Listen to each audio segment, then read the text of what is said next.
So, good evening, students. Welcome to my YouTube channel. Now Maths is yours.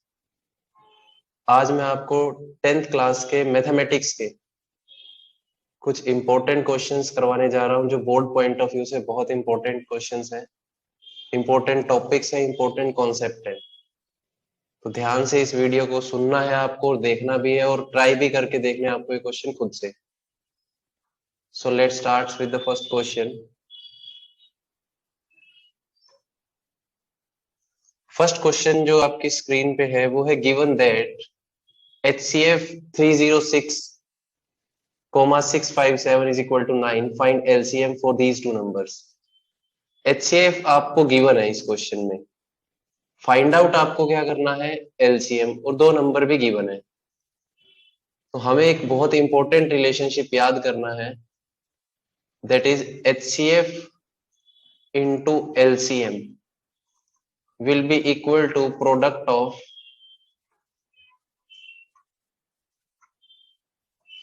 two given numbers.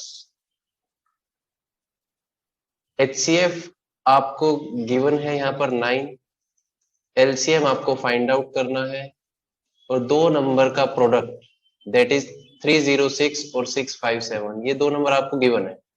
You have to find the value of LCM। 306 into 657 divided by 9, 9 यहाँ multiply है, यहाँ पर मैंने इसे divide कर दिया है। आप इसे सोल्व करेंगे, सोल्व करने के बाद 3 पे कैंसिल हो रहा है, 9 पे भी हो रहा है कैंसिल, ये 3 3 जा 9, 3 1 जा 3, 3 0, 3 2 जा 6, 3 3 जा 9, 3 4 जा 12। जैसे ही आप 34 और 657 को मल्टीप्लाई करेंगे, रिक्वायर्ड आंसर विल बी 22,338। यही हमारे पास क्या होगा, required solution, that is LCM of two numbers. आपको ये स्टेटमेंट याद रखनी है, HCF into LCM equal to product of two numbers. Important relationship है, NCERT का क्वेश्चन है ये। HCF into LCM equal to product of two given numbers. हो सकता है वो LCM आपको गिवन कर दे, HCF वहां से पूछ ले। हो सकता है वो आपको एक नंबर HCF और LCM गिवन कर दे, कोई सेकंड नंबर वहां से पूछ सकता है। तो it can be depend on the question given क्या है। सेकंड क्वेश्चन पे देखते हैं क्या है।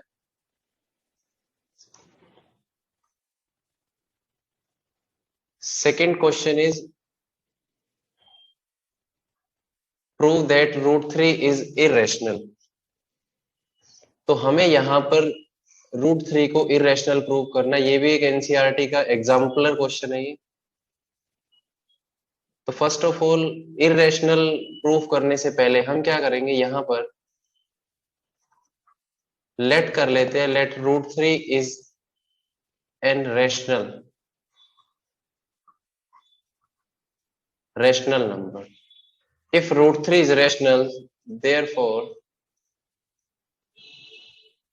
हम √3 को क्या लिख सकते हैं, √3 is equal to A/B in P/Q कह सकते हो आप, A/B कह सकते हो, where A and B are co-primes। यहां से आप A की वैल्यू निकाल लेंगे, √3 इंटू B। मैंने यहाँ वर्ड लिखा है co-prime. Co-prime numbers are those numbers, co-primes are those numbers whose HCF is equal to 1। Co-prime number वो नंबर हैं जिनका HCF क्या आ जाए, 1 के इक्वल आ जाए। यहां से आपने A की वैल्यू निकाली है, √3 into B। Squaring both side करेंगे, A² मिल जाएगा हमें 3B²। Now B² will be equal to A² by 3। B² is equal to A² by 3। यहां पर आपको क्या लॉजिक लगाना है या क्या थ्योरम एक है, if A² is divisible by 3, then A is also divisible by also divisible by 3. If a square is divisible by 3, then a is also divisible by 3. ये थ्योरम है. जैसे ही आप लिखते हैं a divided by 3, it will give you another number, that is c. यहां से आप a की वैल्यू निकाल लेंगे, वो आ जाएगी 3c. a is equal to 3c. a is equal to 3c को, ये मैंने इसको स्टार इक्वेशन मान लिया, तो put a is equal to 3c in equation star. यहां पर a की वैल्यू रखने पर हमें क्या मिलता है? 3c whole square equal to 3b square. जैसे स्क्वायर करेंगे क्या वैल्यू आ जाएगी यहां से? 9c square is equal to 3b square. c square is equal to 3, यहां से डिवाइड हो रहा है, कैंसिल हो गया. Then b square by 3. c square को हमने क्या लिख लिया? b square by 3. Same line आपको b स्क्वायर के लिए लिखनी है. आप यहाँ क्या लिखेंगे? If b square is divisible by 3, then b is also divisible by 3. Therefore, a and b are not co-primes because a and b have more than 2 multiples. More than 2 multiples. Because a square is also divisible by 3, a is also divisible by 3, b square is divisible by 3 and b is also divisible by 3. It means a and b have more than 2 multiples, so a and b are not co-prime. It means a by b is not rational. और हमने a by b माना किसे है? √3 को. Therefore, our contradiction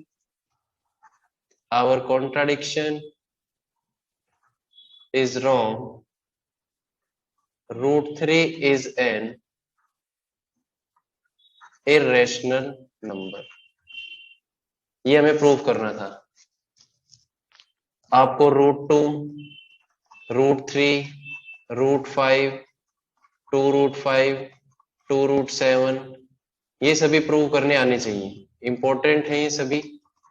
मैंने √3 यहां पर select किया है प्रूव करने के लिए. प्रैक्टिस जरूर करनी है इसकी, जो मैंने लिखे हैं यहां पर सभी. नेक्स्ट क्वेश्चन है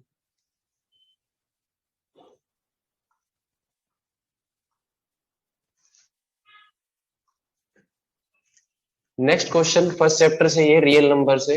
that is without actually performing the long division, state whether the following rational numbers will have a terminating decimal expansion or a non-terminating repeating decimal.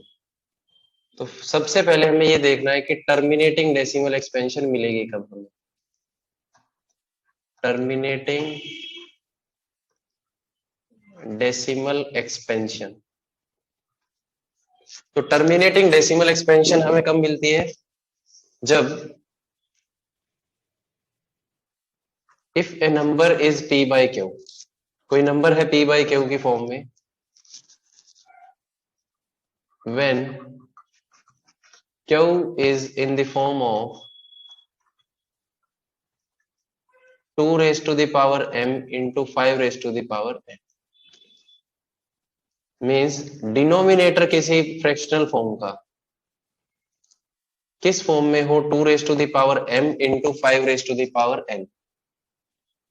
तब हम कह सकते हैं जो गिवन एक्सप्रेशन है वो किस में होगी? Terminating decimal expansion. Otherwise it will be non terminating decimal expansion. तो देखते हैं 17/8 हमने कंसीडर किया है यहाँ पे 17/8. तो फर्स्ट ऑफ ऑल यहां पर हमने चेक किया 8 can be written as 2 cube. 8 को हम कैसे लिख सकते हैं? 2 क्यूब. यहां मैं ऐसे भी लिख सकता हूं 2 क्यूब इंटू 1, और 1 को मैंने क्या लिख दिया है? 5 रेज टू द पावर 0. तो जब किसी एक्सप्रेशन का डिनोमिनेटर इस फॉर्म को कंटेन करता है, इसका मतलब क्या है? इसका मतलब क्या है, उस फ्रैक्शन में जो हमारी डेसिमल एक्सपेंशन आएगी वो टर्मिनेटिंग आएगी। तो यहाँ पर अब डेसिमल एक्सपेंशन होगी क्या, ये चेक करना होगा हमें, without actually performing the long division. तो आपको ध्यान रखना है 2 क्यूब इंटू 5 क्यूब मैंने क्यों लिखा है यहाँ पर, और यहाँ पर भी मैंने लिख दिया 5 क्यूब। यहाँ पर जितनी आपके पास 2 की पावर है, 2 रेज टू दी पावर 3 है, उतनी ही यहाँ पर किसकी पावर होनी चाहिए, 5 की। तो 5 की 3 पावर की कमी है, मैंने उसी से मल्टीप्लाई किया है, उसी से डिवाइड किया है। 17 into 5 cube is equal to 125,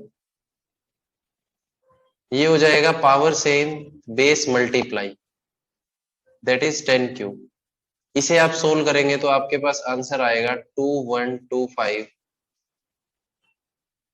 और जैसे ही आप 10 का क्यूब ओपन करेंगे 3 के बाद डेसिमल लग जाएगा, 3 प्लेसेस के बाद 2125। तो आंसर क्या आ जाएगा यहाँ पर, डेसिमल एक्सपेंशन 2.125।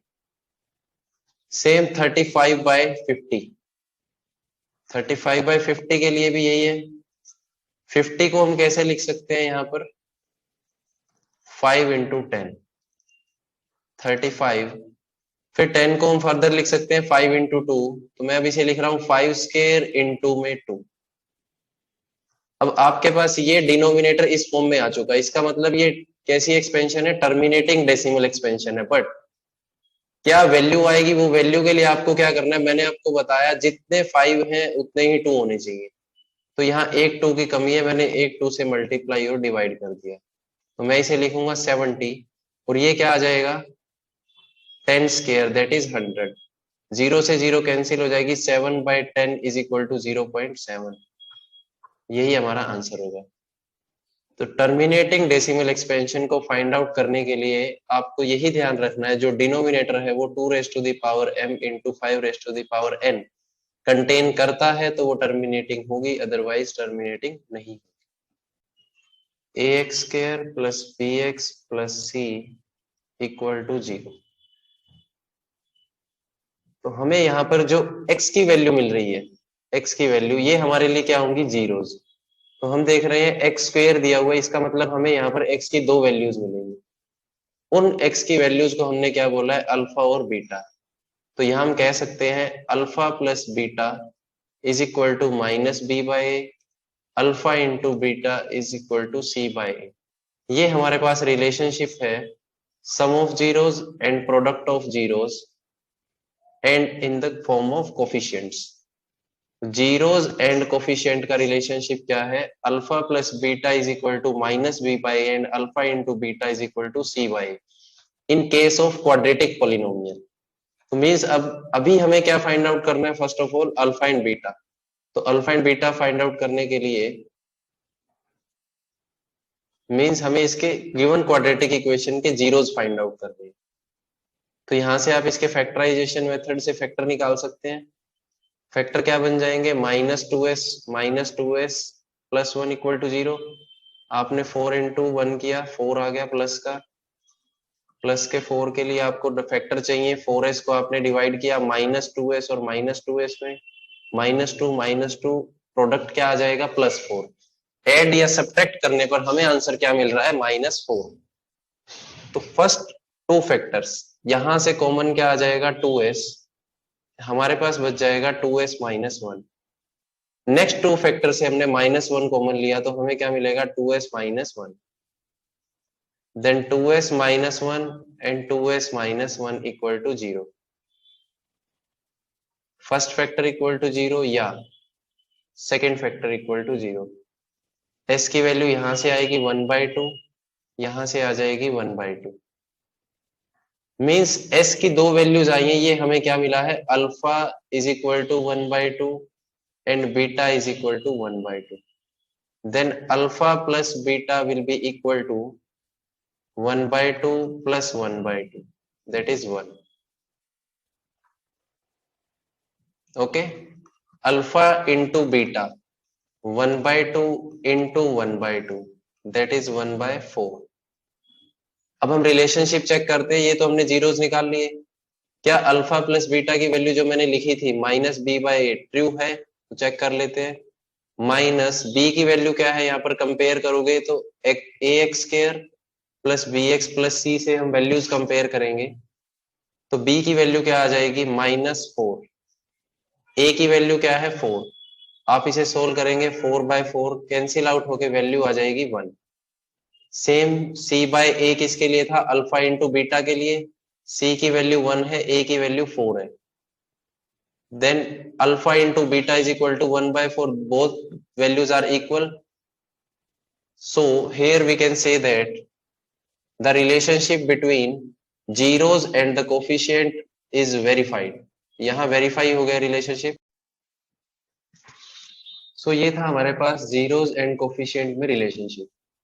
नेक्स्ट क्वेश्चन है, इसी पे ही बेस्ड है। सेकंड क्वेश्चन आपको दिख रहा होगा यहाँ पर, टी स्केयर -15, टी स्केयर -15। आपने इसके फर्स्ट ऑफ ऑल जीरोस निकालने हैं और फिर रिलेशनशिप को वेरीफाई करना है। तो टी स्केयर, मैं इस √15 का स्केयर लिख सकता हूँ, 15 को मैंने √15 का स्केयर लिख दिया।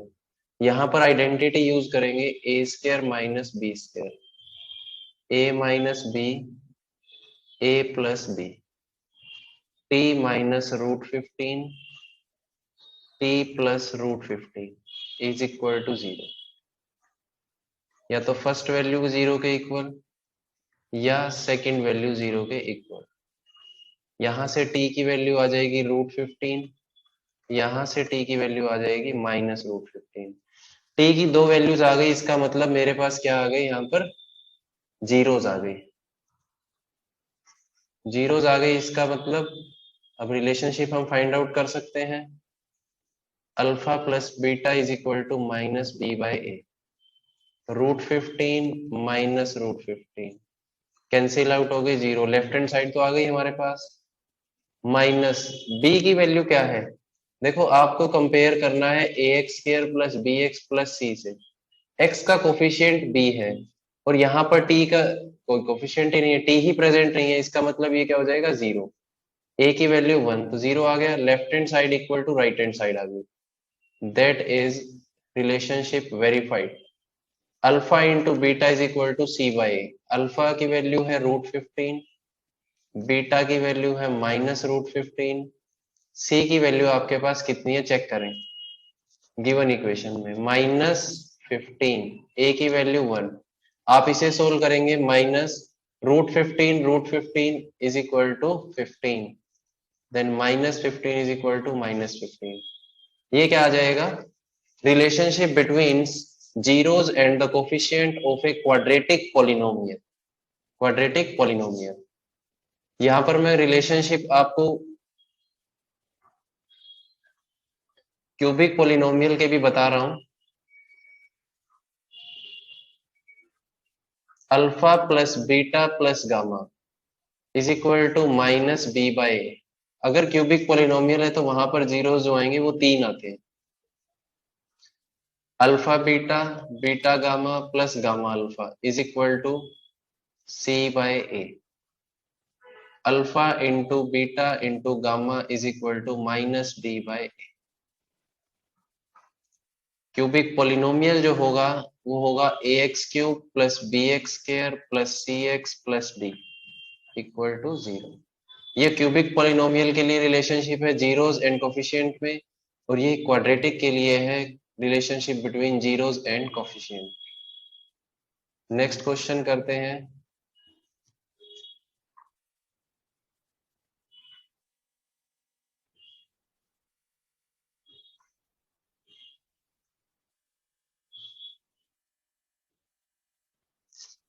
नेक्स्ट क्वेश्चन क्वाड्रेटिक चैप्टर से ये क्या कह रहा है, quadratic polynomial. Find a quadratic polynomial each with the given number as the sum and the product of its zeros respectively। Statement को बहुत ध्यान से पढ़ें। उसने कहा है कि जो गिवन नंबर्स हैं वो sum and product of its zeros है। मींस ये जो नंबर दिए गए हैं ये अल्फा प्लस बीटा और अल्फा बीटा की वैल्यू है। पहले उसने सम की बात की है, फिर प्रोडक्ट की बात की है। इसका मतलब फर्स्ट वैल्यू रिप्रेजेंट कर रही है सम को, सेकंड वैल्यू रिप्रेजेंट कर रही है प्रोडक्ट को। तो इस बात का ध्यान रखेंगे। पोलिनोमियल आप लिखेंगे जब यहाँ पर के, कोई भी जनरल पोलिनोमियल पी एक्स में लिख देता हूं, x square minus alpha plus beta x plus alpha beta के x square minus alpha plus beta की वैल्यू है √2 एक्स और अल्फा बीटा की वैल्यू है 1/3। आप इसे सोल्व करेंगे, 3 एलसीएम ले लीजिए, 3x square minus 3√2x plus 1 divided by 3। के की किस वैल्यू के लिए पॉलिनोमियल हमारे लिए ट्रू होगा, तो हम मान लेते हैं के की value 3, for value k is equal to 3, 3/3 cancel out हो जाएगा, 3x square minus 3√2x plus 1। ये हमारे पास क्या आ गया, रिक्वायर्ड पॉलिनोमियल आ गया। नेक्स्ट है, आपको वैल्यूज जो दी गई हैं, फिर वही बात कि ये सम ऑफ जीरोज है, ये प्रोडक्ट ऑफ जीरोज है, alpha plus beta alpha into beta. आपको कोई पॉलिनोमियल लिखना है के x square minus alpha plus beta x plus alpha beta. X square की वैल्यू ये तो कुछ भी नहीं है, वेरिएबल है। Alpha plus beta constant quantity है, 4 आ गया, एक्स और प्लस में 1, फॉर k इज इक्वल टू 1 polynomial will be x square minus 4x plus 1। ये हमारे पास रिक्वायर्ड पॉलिनोमियल